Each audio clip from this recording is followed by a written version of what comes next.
Iran में आर्थिक संकट के खिलाफ शुरू हुआ प्रदर्शन चौथे दिन भी जारी है। नए साल पर ईरान के कई बड़े शहरों में लोग सड़कों पर उतर आए।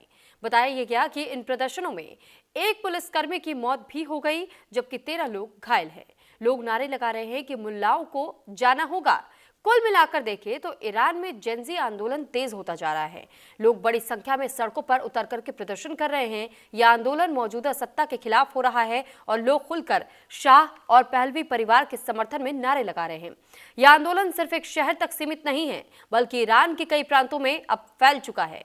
हमीदान में हालात और ज्यादा खराब होते जा रहे हैं। यहां पर जनता सड़कों पर उतर आई है और इसकी वजह ईरान की मुद्रा का रिकॉर्ड निचले स्तर पर पहुंच जाना है। ईरान के सरकारी टीवी पर जैसे ही बताया गया कि केंद्रीय बैंक के प्रमुख मोहम्मद रजा फरजीन ने इस्तीफा दे दिया, इसके बाद से राजधानी तेहरान के सादी स्ट्रीट और ग्रैंड बाजार के पास शुश इलाके में व्यापारियों और दुकानदारों ने प्रदर्शन शुरू कर दिए।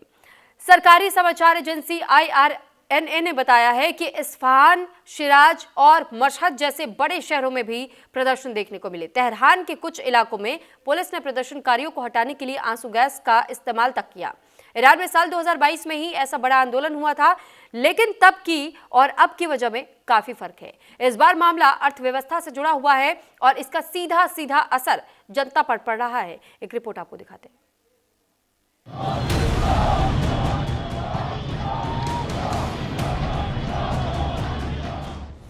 अब ईरान में भड़के जेंजी, सुप्रीम लीडर खामनेई के खिलाफ बगावत। ईरान में कई शहरों में जेंजी का protest. This is the final battle के नारों से कांपा तेहरान। प्रदर्शनकारियों ने लगाए बेशरम बेशरम के नारे। आंदोलनकारी जेंजी पर फायरिंग की खबर। नेपाल के बाद अब ईरान में भी जेंजी सड़कों पर उतर चुका है। तेहरान और मशहद की सड़कों पर this is the final battle का नारा गूंज रहा है, यानी ये निर्णायक लड़ाई है।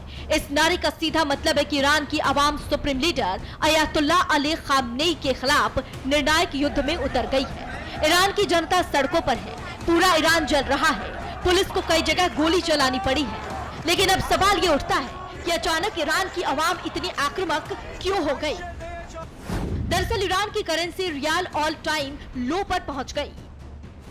ईरानी मुद्रा रियाल में एक ही दिन में 7% की गिरावट आई है। अमेरिकी प्रतिबंधों की वजह से बाहर से कोई चीज नहीं मंगा सकते, क्योंकि $1 के लिए 14,02,000 ईरानी रियाल खर्च करना पड़ेगा और इससे ईरान में महंगाई बढ़ रही है। रोजाना इस्तेमाल होने वाली चीजों के दाम आसमान छू रहे हैं। महंगाई आसमान छू रही है। कुल महंगाई दर 42.2%। खाद्य पदार्थों की महंगाई 72% तक पहुंच गई है। ऊपर से ईरान में भयंकर सूखा पड़ रहा है। लेकिन ईरानी हुक्मरान अपनी जनता को धर्म का चूरन चटा चटा कर मदहोश कर रखे थे। अब जब ईरान की जनता को होश आ रहा है, तब उन्हें पता चल रहा है कि यही हुक्मरान उनके असली दुश्मन है। लिहाजा देखिए कैसे ईरान में जेंजी सड़कों पर उतरा है और नारे लगा रहा है।